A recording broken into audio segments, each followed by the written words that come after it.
La seconde édition du Forum Africa Belgian Business Week, organisée conjointement par Africa Rice, la province du Brabant Wallon et AVL Express, a démontré une fois de plus que dans le contexte économique favorable du continent africain, avec des taux de croissance à plus de 5% pour certains pays, le rapprochement des entreprises belges et africaines sont source de story success.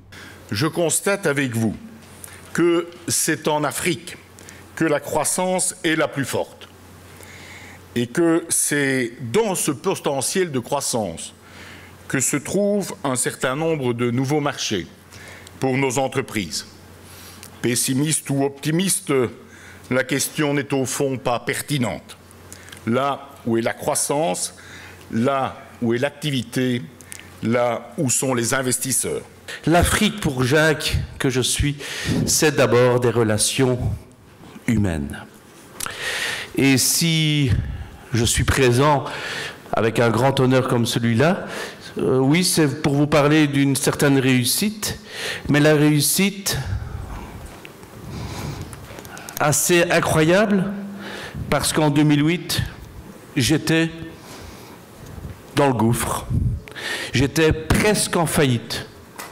Il faut savoir que Delonois, aujourd'hui, est à Nairobi, au Kenya, et bientôt, prochainement, à Dar es Salaam, en Tanzanie, et aujourd'hui en Algérie, au Maroc, en Tunisie. Rien d'étonnant alors que cette nouvelle édition a remporté un franc succès, salué par les nombreuses personnalités présentes et par la présence de Sa Majesté le Prince Laurent de Belgique au Château du Lac de Genval, qui a servi de cadre pour cette édition. On peut se poser une question assez perturbante. Plus nous avons de la technologie qui nous permet d'avoir accès à l'information, moins nous sommes informés. Et donc, je trouve que la meilleure des technologies, c'est l'humain.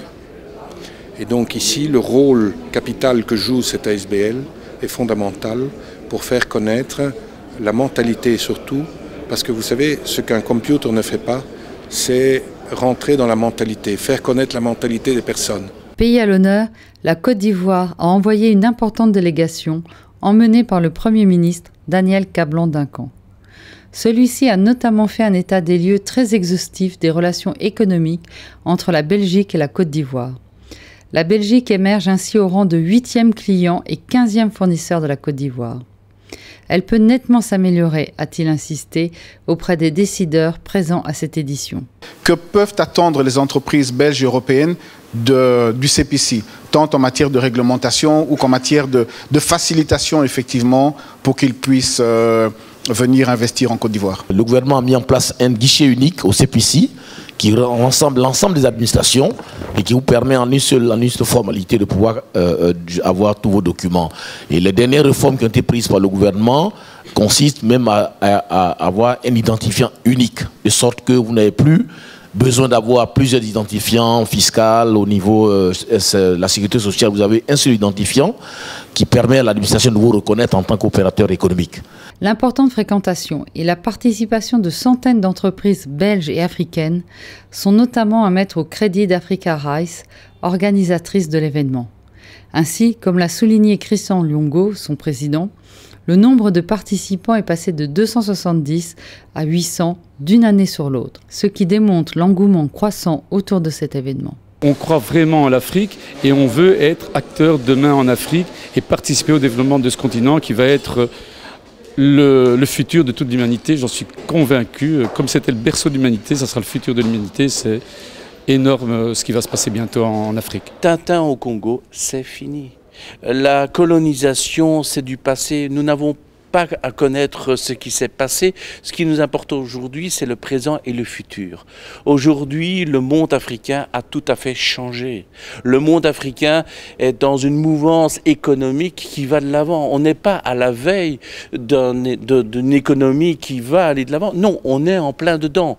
Donc ça veut dire aujourd'hui qu'il y a du concret, qu'il faut aller dans un esprit gagnant-gagnant combien de fois qu'on l'a répété aujourd'hui et hier, mais à partir du moment où toute entreprise africaine va entendre ce message, que les Européens ont enfin reconnu que c'est le gagnant-gagnant, je crois qu'ils vont venir à ce forum dans un autre état d'esprit, c'est-à-dire venir créer du partenariat. Parce que c'est cela, s'investir. S'investir, c'est donner son savoir-faire à une entité à qui on croit parce qu'il y a une relation humaine africaine pour permettre à ce que cette société puisse se développer. Et tout le monde est gagnant. On accroît notre chiffre d'affaires de part et d'autre et pas à sens unique. Je crois que je peux dire que ces forums, c'est un outil stratégique pour donner. Donc ça donne aux hommes d'affaires des opportunités, des affaires, comme on dit, les affaires gagnant-gagnant. Les nombreux thèmes abordés et les multiples échanges B2B ont permis aux nombreuses entreprises participantes de nouer plusieurs accords commerciaux de qualité, tant en matière d'expertise qu'en offre de biens et services. La 3e édition en 2016 est d'ores et déjà confirmée.